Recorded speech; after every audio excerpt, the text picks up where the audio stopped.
he came to me, he says, Lori, I want to throw in the towel. I don't care. I'm seeing 400 visits a week. I want to throw in the towel because my staff are eating me alive. And then the rest is history. He came out and did the training, put it in, was, on the beach all the time, having a great old time. All right, here we are with another $1 Million Practice Builders show. And I have my favorite special guest, Lori Prescott, is on today. And we're going to talk about, usually we talk about marketing and other stuff, how to make money and things. I want to talk about the freedom side today. Today's show is all about freedom. What use is having a $2 million practice if you're stuck working in it, 8 days a week, and you don't see your family, and you don't get out, and you feel like you have to do all the work yourself, and you don't know how to hire, and you have incompetent junior people to you, and you know what? After a while, I've seen some docs who literally resist growing. They don't want to get any larger. They can't. No, don't send me any more new patients. I'm already working myself to death as it is, and that's kind of a weird place to be. So. Luckily, I hear there's a solution, and I hear Lori's got it. So that's what our show is all about today: is how to basically get your freedom, how to kind of work on your business and not work in your business. Would that be an accurate way to put it?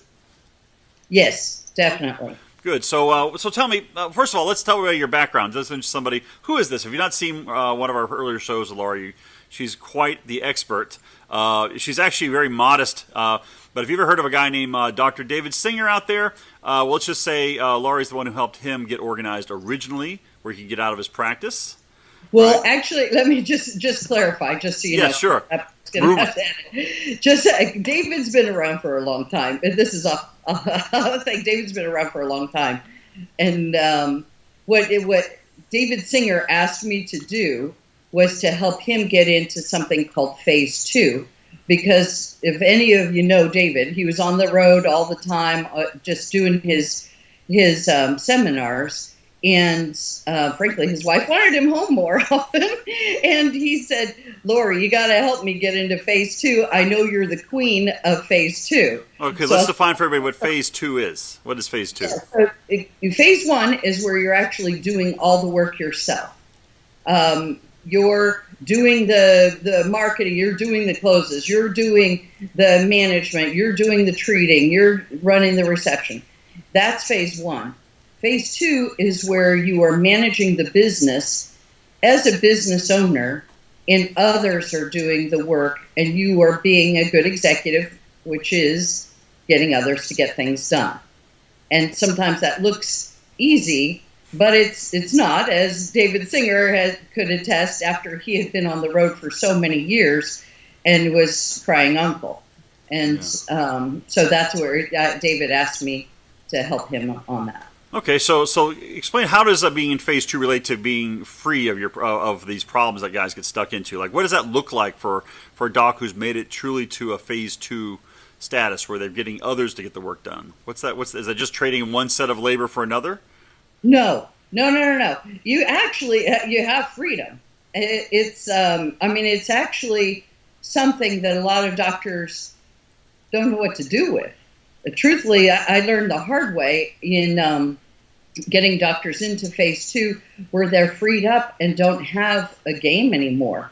And the way I learned that, because I was just like, okay, I'll just free them up. And for me, the way I learned it was because I'm a mom. So I had to, like, if I wanted to have a practice and I wanted to be there for my kids, I had to put this stuff in. It's like that necessity, breeds intention. You get it done, So I put it into my practice so that I could be with my kids. So obviously I had another game, which was babies and diapers, that kind of thing. But when I started consulting other doctors, which was about 22 years ago, I would just free them up, and I forgot that they needed to have another game. I just figured they'd find something else.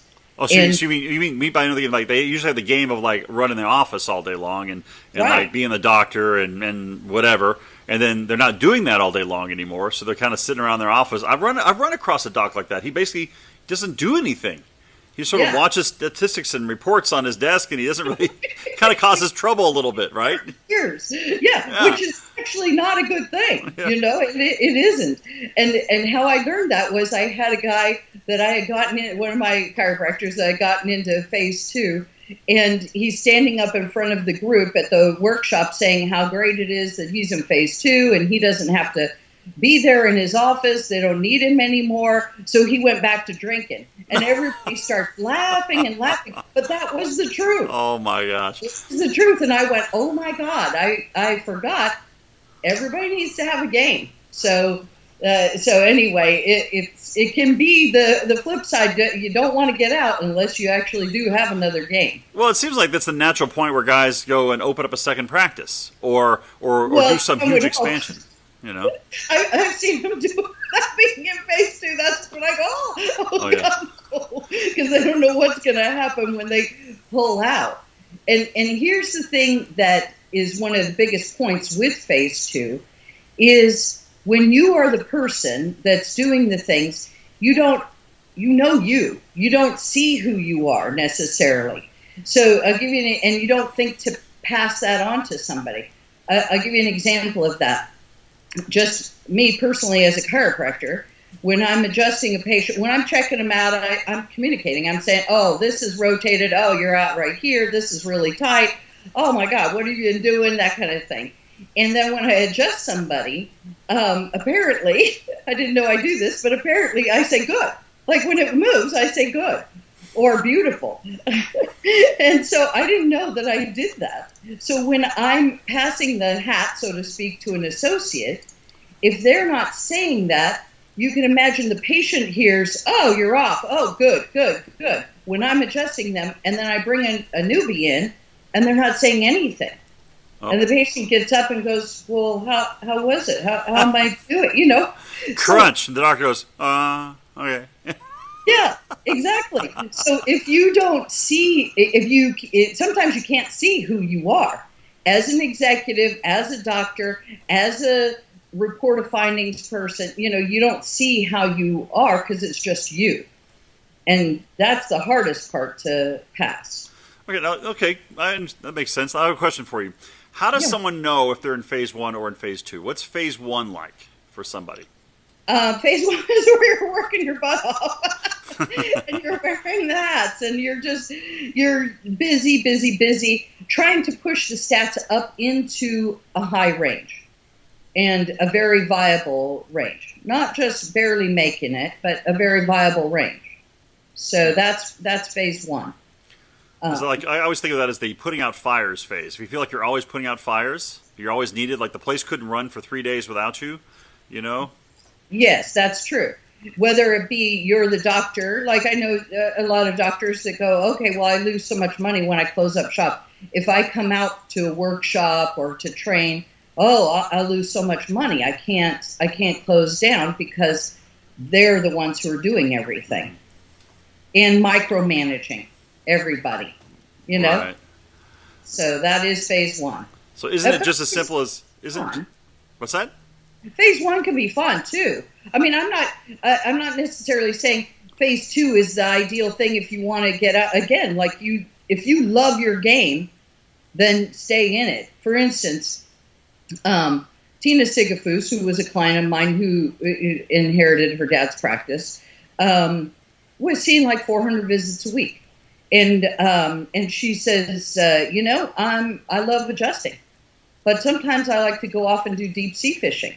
I don't want to do anything with the management. I don't want to do anything with the report of findings. I just love treating patients.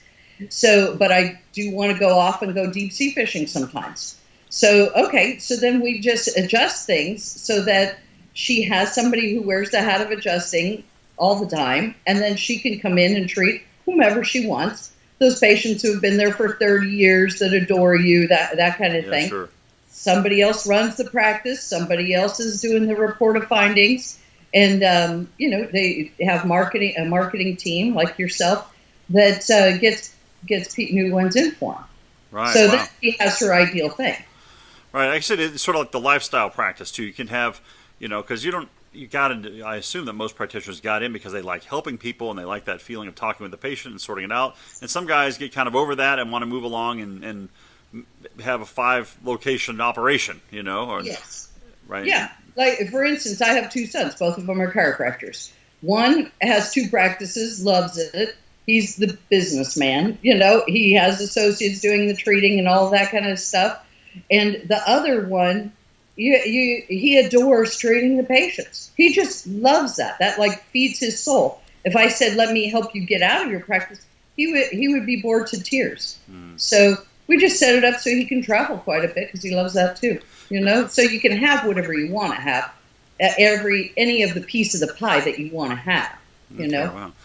So really this is the key thing. Going from phase 1 to phase 2. If someone wants a different kind of lifestyle than they have now in phase 1, if they want it to be more organized, or they want it to be more, require less of their personal involvement in certain areas or all the areas, getting to phase 2 is what does that for you then. Yes. Okay. Let's face it, you can drive in more new patients than somebody can handle. I mean, they can waste them and they're like, no big deal, because you're driving them in. But what can happen is they get overwhelmed. And I've had guys like Eric Huntington, who is my client, and he owns CBA now. But he came to me and says, Lori, I want to throw in the towel. I don't care. I'm seeing 400 visits a week. I want to throw in the towel because my staff are eating me alive. And I said, look, man, you need to get out here and get the training. And if you get this training and put it in and you still want to get out of your practice, I'll help you sell your practice. And then the rest is history. He came out and did the training, put it in, was, on the beach all the time, having a great old time, and then said, let me buy you out. So anyway, so that's how that one went. Wow, that's cool. Okay, good. So, now we've kind of established, phase 1, phase 2, you kind of want to be in phase 2 on all the stuff you don't want to do, and that might be everything or something or nothing, depending on who you are. How do you get there? Do you just hire an associate and hope for the best, or how's that work? No. That seems to be the pattern usually. Just hire an associate. It'll work out. It does. And I have seen guys say that they are successfully in phase 2 when they went from, say, 200 visits a week to 100 visits a week, but somebody else is doing those 100 visits, and they're at home bored to tears. But they're just like, oh, well, I'm in phase 2. It's apparently become a popular thing. Like, I'm in phase 2. I can sit at home if I want. But that's not a successful phase 2. A successful phase 2 is where you've passed the hat successfully to the person, and they are maintaining the stats and, in fact, still growing. Okay, yeah, it's not getting people to get less work done. It's getting people to get the work done. Right, exactly. And sometimes it's having that viewpoint first of a business owner, because so many doctors just think of themselves as a doctor. And they don't think of themselves as a business owners. Chiropractors are the best for thinking of themselves as a business owner. I mean, I consult dentists, vets, optometrists, MD, holistic MDs. It doesn't even enter their universe. They're a business owner. At least chiropractors know you have to market, you have to be able to do reported findings, and you do run the show. Yeah, you don't realize you're a business owner as a chiropractor. You're in pretty rough shape. Yeah. All right, good. So, how do you do it? What's the secret? What's the Lori Prescott one easy step to getting to phase 2? Well, there's a lot of things that to be done to get a successful management in, so that you can manage the practice from afar, and that's not just an easy 1, 2, 3. But anytime you're trying to pass your hat, so to speak. It is just a successful write-up on how to do it, or a video of how to do it, and getting that person that you're passing it to successfully duplicate what it is that you do. Just like I said, when I say good, when I adjust somebody, if I hire a doctor and he doesn't say good when he's adjusting somebody, then my patients are going to be upset because they're like, well, is it good? Is it not good? Was that a good adjustment? Was it not a good adjustment? Yeah, well, hopefully don't ever say, oh my gosh, I'm sorry. Did that hurt? No. Oh, sorry. No.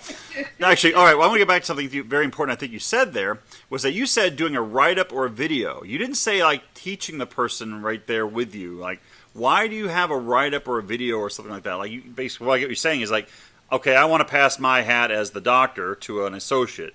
So actually I sit down and write it down or make video training for them? Yes. Why am I doing that? Because a person, you would think, I'll just tell somebody how to do it, and they'll do it. Or they graduate from school with a doctorate, they should know how to adjust. But let's face it, when anybody who's been around for a while knows that newbies don't know how to.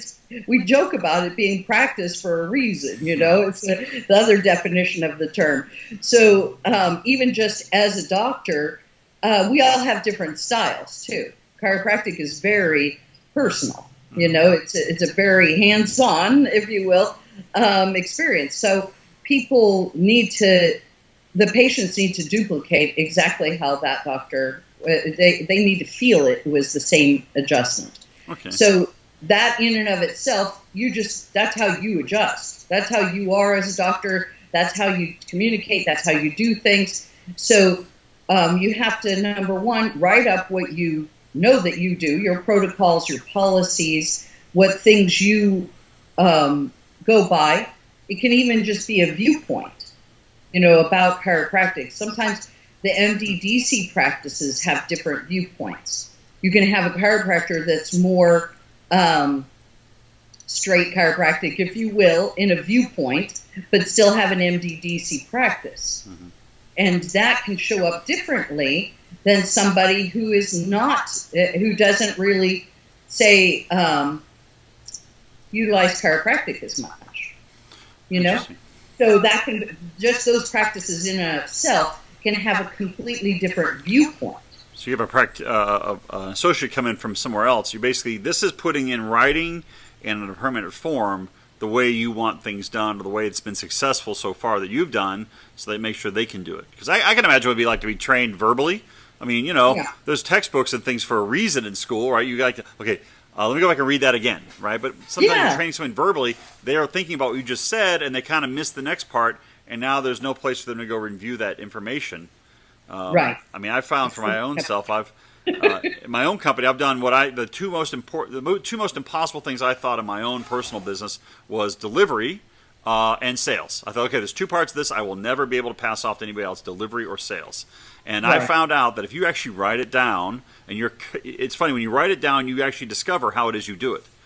Yes. For myself, I didn't know what it was I did. I mean, I knew what I was doing, but I didn't know what I was doing. And I write it down and then give it to people, and they read it, and if they mess up, I have them read it again, or I add something to it or whatever. And I found that has gotten me free of the areas of my business I thought were impossible to get free of. Yeah. Well, it starts, number one, with thinking that you can pass the hat. Because most people think, there's parts I can't pass, I could never do, nobody could ever do it like I do it. And I've had guys that, they hire an associate and they hold on to that, like, well, I'm the best, with a point of pride of, like, I'm the best. And so, somebody couldn't be as good as me. Well, if you're going to have that viewpoint, then it's going to be very difficult to pass the hat. You actually have to have the viewpoint of, like, okay, I'm the best, and I got to get that guy to be the best. Yeah. And if he's not showing up as the best, then that's my flunk on my part of either drilling him or communicating it so he understands, and just getting that person to actually duplicate what it is that you're doing. Well, there's a reason you're able to pass the hat, is because you already understand the hat so completely that you can now pass it to somebody else. But I think there's a little, it seems from what I've said, I had a little self-delusion in a few places. Like, I thought I was the best at doing blah, blah, blah, until I went to start writing it down and realized, I kind of just skirt around that whenever it comes up. I'm not really that good at it. And what's really disappointing is when they get on, they do it better than you. Yeah. That's embarrassing. That is embarrassing. Like, we'll call that a style difference. Yeah, you get it better than I do. Actually, you kind of hope that people do, but I actually, for my own self, when I got staff and was trying to pass hats downward, because I have, because we wear a lot of hats. wasn't a Right. doctor hat I was passing, but it was other administrative hats. Is I had to realize that they may not do it like I do it, but they'll be able to do it adequately. And if I Right. just say, okay, if they get an adequate job of it, then no one's going to have the same flair, style as I think as the person who founded the practice. There's nobody who, except if your name's on the door, there's no one who's going to be better than you because it's your world. But Right. you can at least not settle, but at least shoot for, okay, I need to get it done adequately and by this person at their best. Yeah. Right. That's true. Although sometimes they will surprise you. Like I was telling you earlier, we train doctors on the stem cell report of findings, and statistically in the industry, the average is about 35 to 50% patient acceptance. But we get guys to where they do 70 to 90%. But the low end is actually the doctor. And the high end is the 90%. I've never had a doctor close 90%. They usually close 70%. But I've had a school teacher, somebody who had some 24-year-old guy that was selling some Sprint deals before. I've had just other people because close the 90% because they don't know anything else to say other than what we teach them. So they don't have something else to pull from. So, and the thing is, sometimes the doctors can be disappointed. Like, oh my God, he's closing better than me, but that's what you want, and the truth is, like you said, you can pass the hat, and they maybe don't do it exactly like you do it, but the truth is in the stats. That's what the stats never lie. The stats are the bottom line of everything, Sure. I totally get that. It's you see them exceed you. It's sort of like having your kid do something better than you. You're like, yay! Yeah. Okay. Do that. Yeah, that was me. He's got my genes. Yeah. That was part of me. He learned that subconsciously, hanging out with me all those days. Yeah. So I actually have that occur. My son runs our technical area here, and he writes ads, and I go, "Ooh, that's a good ad, son. I don't know if I would have written that." Yeah. Good idea. Yeah, good for you, boy. I always take credit. All right. So how do? I always go, "You're welcome." Yeah, that knowing nod, and then walk away like, oh man, what happened? All right, so here, down and dirty, how does someone, so someone writes up their hats. They write up what it is they do. They make a video. They put the knowledge down in some sort of permanent form, and they give it to the new person. Right. Does that work for the doctor? I mean, I know most docs are wearing more than one hat, right? They're wearing the doctor hat, but they're also wearing, God knows, financial advising hat and check signer and marketing director and everything. Hopefully not the receptionist hat. It still happens, Yeah. If they're not doing the calls back within a few minutes, right? They carry the phone. So that's right. So how do they get there from there? I mean, that seems too simple. Just writing all your stuff down. It seems a little simple. Yeah, it does seem simple, but guys get overwhelmed. Number one, where they have so many hats and they don't use the discipline to write things down. So they'll just, I'll just verbally hat the person and throw them in there. Yeah. And that's not fair to the person. So if you have a hat right, first of all, write up your viewpoint that you operate from. If it's writing the doctor hat up, write up your viewpoint as a doctor. If it's from the finance person, write up your viewpoint, how you operate. Oh, so for each different job you do, each different hat you wear. Yeah. Yeah. Because your viewpoint is your intention. And intention is what's going to cause things to be the way you want them to be. So you've got your viewpoint, and then you've got the actual steps of how something is done, and then you give it to the person and make sure that they fully duplicate and understand what it is, and then you drill it. So to the nth degree, to where they can just do it like role play it, like as if real life kind of like. Yeah. Okay.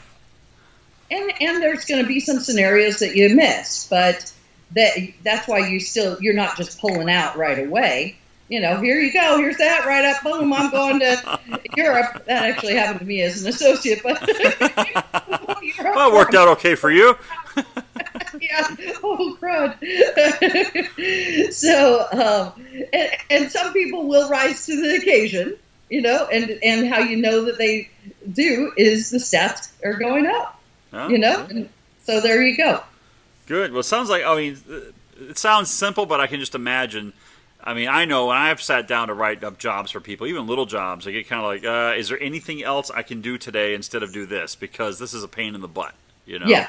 It always seems to pay off for me when I do it, but that's how I managed to grow my own company and not be just one guy screaming in the middle of the night in a basement somewhere, but actually have staff and do it. So, but I know the effort. And my personal opinion is, as an entrepreneur, as a business person, that the willingness to do that bit of work is the difference on why people stay small or grow large. It's really, that's been the whole difference in my entire business. Right. And I can just know somebody's out there rolling. One of the tricks I have is I use Google Drive. If you open up Google Docs, there's actually, if you go under Tools, there's a place where it says you turn on the microphone on your computer and you can speak to the computer and it types it out right on the screen. Yeah, that's perfect. And I go blah, blah, blah, blah, blah, blah, blah, blah. And then I go back and take out the typos and, change what I want to say. But because if you're especially get your viewpoint down, you want to just dump it out of your head onto some paper somewhere. And that works great. Just gets it out of there, and then someone else can read it and clean it up later on if need to be, Right. And sometimes just shooting a video of yourself when you're doing the report of findings, when you're treating patients, when you're, talking to people on the phone, when you're managing the staff, assuming that you're managing them in a good manner, assuming people really like working for you and want to work for you, which can be a whole nother problem. Oh, yeah. All right, Lori, so obviously it's not just the doctor hat that has to be passed over. It's the administrator, like the office manager hat, jobs, duties. That position is like super critical. But, good office managers are impossible to find, I hear, right? Or I could never get someone like Sally Jane who left and she's never come back and has never been the same again. What do you say to that? How do you handle a missing office manager? Well, that is true. Office managers are very valuable. And the thing with an office manager is there is no training other than what we have as training for an office manager. There's no school for it. Like in dentistry, they have the dental hygienist. They don't have any training for an office manager. So the office manager is somebody who has just kind of risen up the ranks through the school of hard knocks. She's just willing to keep standing there and do, frankly, whatever the doctor asks of her. That's it. God bless them. They're the ones that are just still stay in there. And that's usually who the office manager is. And when we get an office manager and train them up, which is very key to a doctor being able to pull out and into phase 2, when we get the office manager trained up and they go through some of the training, I've had office managers crying their eyes out, thanking us for giving them some tools because they're just winging it. They don't know they don't have anything to stand on. They don't have any stable datums. They're just winging it, and they're trying to make it go right. And when we give them actual tools, they just start crying. Actually, I just had somebody here this weekend that was an office manager in one of the offices, and because of her training, her staff adore her. They came from Vegas to California to be with her for the weekend and come and hang out with her for a weekend. It was the whole staff's vacation. Wow, what a group that's been built there. Yeah, they love it, and it's because we give them some tools on how to actually manage their juniors and give them some stability, and they just go to town.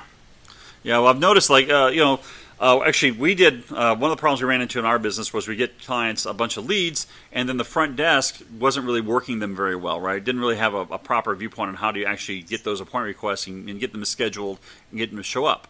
Okay, that wasn't big news that the front desk wasn't trained. That's not news. The news that we actually found was that the office manager above them, the person who was managing the front desk, also had no idea how to do the job. So they couldn't train them. They just sort of hire someone and see if they had a natural knack at it and then kind of learn from them a little bit. So I can understand if someone just sort of was hired way back when as your front desk person and they by attrition end up being your office manager after a while because they know the mailman and they know how to file insurance claims or something. They kind of learn the whole job. They become your office manager, but they never were trained on how to train someone else or how to actually run an office, just because the senior manager, the doctor, may never been trained on it either. And so you have everybody who's basically trying to train each other on how to do things that they don't know how to do. So this sort of training just sort of gets ignored or gets a bad name in the place. Exactly. That was what we found was the key. Once we started training the managers how to manage the front desk people on scheduling, the scheduling became no problem whatsoever for anybody using that process. And I can imagine, at a bigger level, if you're able to like train and certify like an office manager through a training program, then suddenly you've got an office manager really for the first time ever. Right. Imagine if somebody were trained like you're trained on marketing. You know how to get new ones in. And let's face it, any doctor that's with you did not know how to do that. That was not a hat that they knew. Well, there's other hats that they don't know that if they got it dialed in, like you're dialed in, they would be taken off like they can't believe. Yeah. So it's the key. I'm always aware that there's 21 different aspects that every business has in common. I'm good at like 3 of them, and I've got staff who are good at the other, chunk of them. And I think you can't really be phase 2 until you've got them all covered some way, somehow. And they're not always the fun jobs. Sometimes it's the tax compliance job, or whatever. But yeah. Right. Yeah. So what else is there to this? I mean, I want too often guys go, I should pass the hats. I should do it. Okay. How do we make sure that someone who's watched this video doesn't fail? How do you make sure they actually really get there? Well, I would say like what you said, where you can just dictate it. But what I have seen in the past is if guys are just they videotape themselves, you set up a video camera, you got your cell phone, you got somebody videotape you, and somebody else transcribes it. Then you have some record, and then that's probably like the first step, because everybody, let's face it, if you're a chiropractor, you hate writing stuff up. No chiropractor loves writing a report, writing anything. Notes, anything. They hate it. So somebody can videotape you, or you can videotape yourself, and then you've got to start on it, and then give it to somebody to type up, and then you can, add to that. And you've got the video to back it up. And then it's just a matter of getting that person to watch it and drill it with them so that you can see it. But you might have to watch yourself, because sometimes you don't know what it is that you do. And like me, I didn't know. I would say good every time. Yeah. Oh, God, how silly is that? But it is. I had a patient say to me one time, she brought a friend, she goes, watch. And I'm like, well, okay, I think she wants to see me to do her neck, like we'll do that, right? And I adjust her neck, and said, "Oh, that's beautiful." I said, "Beautiful." She goes, "See?" She says, "I'm beautiful." It's like, oh, I didn't realize I do it, That's awesome. Yeah. I'm that way as a manager too, apparently, because my brother-in-law, we're playing some game, and my brother-in-law's on the opposite team, and everybody on my team, when they get it right, I'm like, good job. And he goes, I want to be on Lori's team. She says good when you do it. You're such a positive person. It feels so much better. Wow. Yeah. So you've been doing this for a while. Surely you've seen some people who have gotten successfully into go from phase 1 to phase 2. What have you seen happen out there? So what I've seen most recently is I have a guy who's got 4 stem cell clinics, and he started off with 1, and we trained the office manager, and then we trained somebody else to do the closes. Like I said, when we train them, they close better than him, and then he just blew up, and so he decided, okay, I'm going to do another one. And what we did was we trained the office manager that he has on how to do the stem cell report of findings, and then we trained another office manager for him and put that person in that office, took the one that originally started that practice and put them in another office. They started it up and got it blown up. He doesn't even go in there. So he's got, the MD and the nurse practitioner and stuff like that. He doesn't do chiropractic in that office. And she runs the show. And so, and then we trained another office manager for him for another office, and then the office manager for the other office. So that's kind of his MO, if you will, is just send him out to us. We train him up on being an office manager and also on the report of findings. and then he puts them in place, and he's thinking, as a businessman. So, and you can do that. You can think of it as just, okay, it's just a business. Get the marketing dialed in, get the place running, and get it closed, and it's all off to the races. Yeah, that's interesting. You say it the way you did because, you're basically manufacturing competent office managers for him. You can actually take someone. I think too many people look at like hiring like it's like the minor leagues and the major leagues of baseball. Gee, I hope I recruit some good talent onto the front desk so that one day they can bring them up to the majors, and it's sort of like it's a crapshoot. Like I hope it turns up somebody. Right. It seems to be that you can actually, the other way to go about it is you can take good material and manufacture a competent person out of that good material. Yes.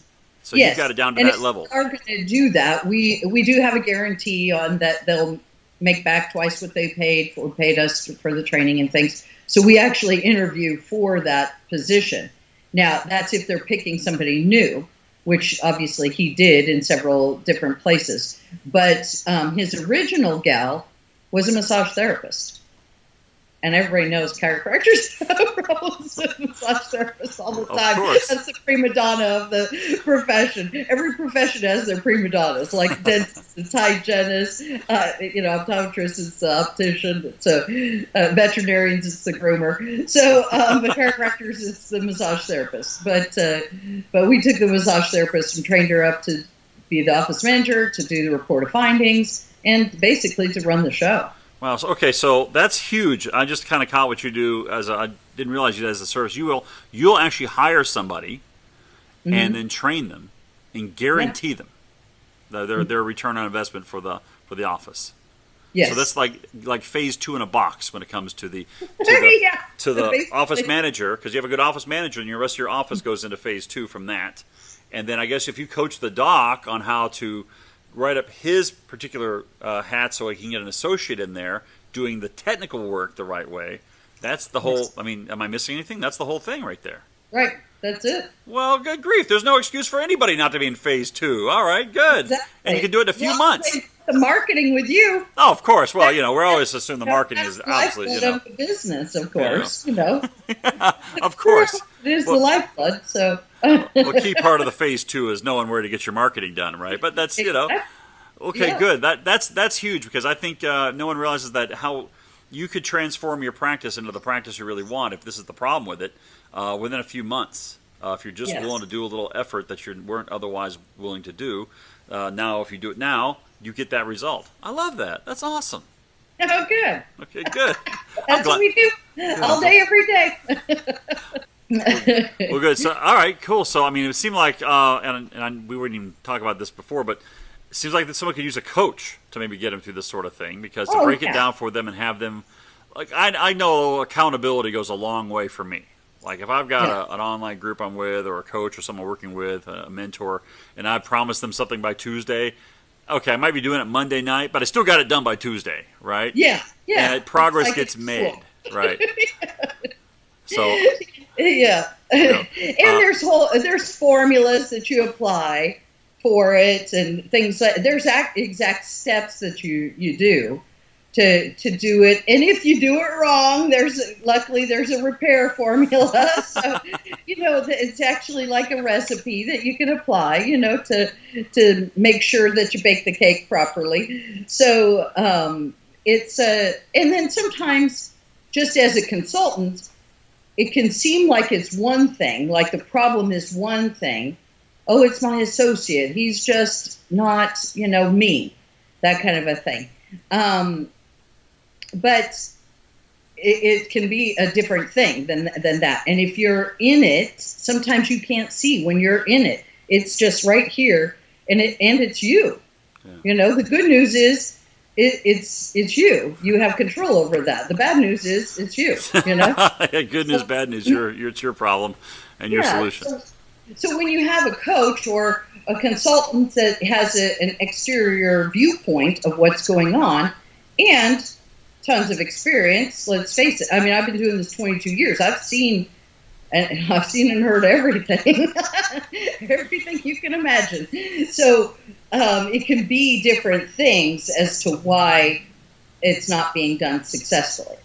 Yeah, well, I've had a lot of success, and actually, if you see our $1 Million Practice Builders show here, almost every major successful, actually every, I can say it's actually all of them, all have coaches, consultants, trainers, people they look to, programs they get involved with. So they're always getting outside help to either be held themselves accountable or to learn things they don't know how to do, or even just to speed the process up. Right. Like I can imagine if you're trying to do phase 1, phase 2, you're trying to go from phase 1 to phase 2 and write this stuff up and do all this. This could take you a couple of years if you just kind of do it every now and then. And by then, the first write-ups you did are out of date. Yeah. But if I had a program with somebody and I was running down it, okay, we're going to do well, let me ask this. How long should it take someone to get from phase 1 to phase 2? I know it's like asking how long is a rope, but I do want to know, what do you think? What's the time frame? Like someone says, that's it. I want to pass the thing out of here. I want to go to Europe for 6 months to take, spend some time with the family, whatever. What's the time frame look like? Okay, well, I'll tell you a little trick on how you can see how it works. And the way that we do it is you write up the hat, you pass the hat, you got a guy on post, so to speak, and think he's doing fine. Now you do take a vacation, but not a long vacation. You take off for a week, come back and see what balls dropped. Okay, drill him some more on that. Okay, now you take another vacation, couple weeks, see what balls dropped. Go back in, fix those things. Now you pull out. So that's the way that it's done. Not like, here you go, I'm out of here, Okay, good. So this really could be like a few months from now. So if somebody's sitting watching this video now, like I'm very viewer focused on these. If somebody's watching this video right now and they want to be phase 2, they want to move into either permanent management status in their practice, or they want to move out and onto another game but without losing it, or they want to open a second one smoothly or whatever. We're talking about something that should take really a matter of a few months. Is that what we're talking about? Like this could take Okay. Yeah, depending on what posts they're doing and how much they have in place. Yeah. If they're managing with I've seen it all. I've seen it where they micromanage every post in the organization and don't give anybody responsibility or keep stats on anybody.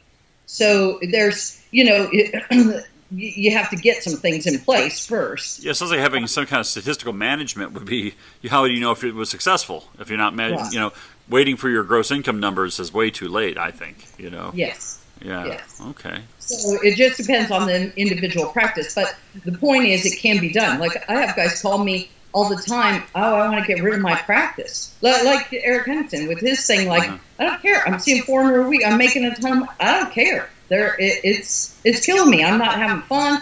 I want out. I don't care. I'm done. And I go, whoa, wait a minute.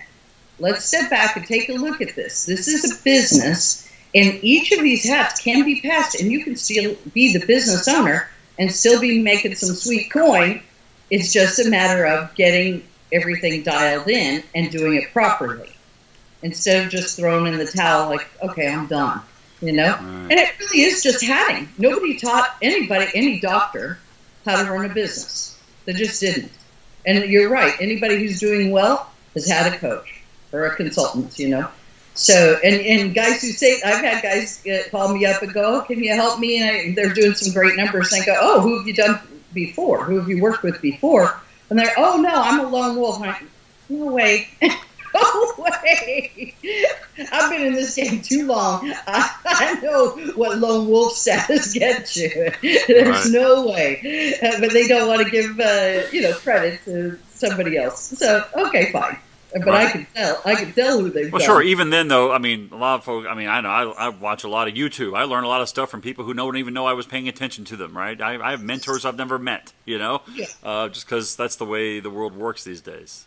Yeah, God bless them. That's a very awesome thing, that YouTube. Yeah, I know. Learn everything. Learn how to break anything in your house. Yeah. All right, so let me ask this. So, obviously, I'm sure that people want. I can already feel the questions by people who are watching this. If they wanted your help, how could they get your help in going from phase 1 to phase 2? They can just call me. Okay, good. You have a program that'll do this for them. Yeah. Okay, good. We'll put your number. A piece of it. All right, we're going to magically put your number on the screen or your email or something on here, or right below wherever this video is posted, so people can do that, because I think people shouldn't be slaves to their own creation. You know, they made a business, they made a nice practice, and oh, how terrible of them. They made it so successful that it's ruining their lives to have to run the whole thing. And we're never going to take over the entire healthcare world by being overworked folks, you know. Right. So if we can move them up where they can handle more, because I think if phase 2 also means a chance to make the place even bigger without you burning your own hair off, you know. Yeah, exactly. So, or have whatever it is you want to have. You know, if you want a vacation, if you want to travel, if you want to have more time with your kids, whatever it is that you want, if you want to build your own house by hand, you know, I've seen it all. You know, whatever you want to do, it can be done without throwing in the towel. You know? Yeah. Actually, especially, I would love to even hear if there's someone watching the video, if you think you're close, you're just giving up because you're overworked and overstressed, and you think maybe I'm just going to be an associate for somebody else, or maybe I'm just going to give this up, and I'm tired of dealing with insurance companies, I'm tired of dealing with whatever it is that you think is your last straw. Before you do that, contact me. Right? If you, I'll talk to anybody for free for an hour. Okay, good. Okay, don't contact me. We'll contact Laurie. Contact Laurie, because I want to make sure that a good practitioner doesn't fall out just because he doesn't know how to make life more livable and how to actually get free of these things he's created and be a prisoner of it. I want, if that's all it takes to keep an office running and expanding, there's so many people who benefit from an office being open and bigger. And, you know, I think a doctor doesn't go into phase 2 to help himself as much. You help your employees, you help your staff, and you help a lot more people that way too. You know, like, so let's not lose sight of the fact that everybody wins when one of our practices does well. Exactly. And I want to make sure that if somebody's out there kind of hanging by a thread, like, oh, this management administration stuff, I'm tired of it, I don't want to deal with it. I want to assure you it has a solution. Every one of them has a solution. Every problem you have can be solved by this lady right here, actually. She can tell you exactly, chapter and verse, what'll take care of that particular issue. And, don't nobody throw in the towel or give up on your dreams. Oh, I wanted to have $1 million practice, but now I'm happy with $500,000 a year. No, don't do that. Go for $2 million. You know? Right. It can be totally done, and it's not a magic trick that some people have a talent for. Oh, so-and-so, he's just got talent, or he's just a charismatic, blah, blah. No, man. I've seen guys who are doormats doing $2 million a year, you know?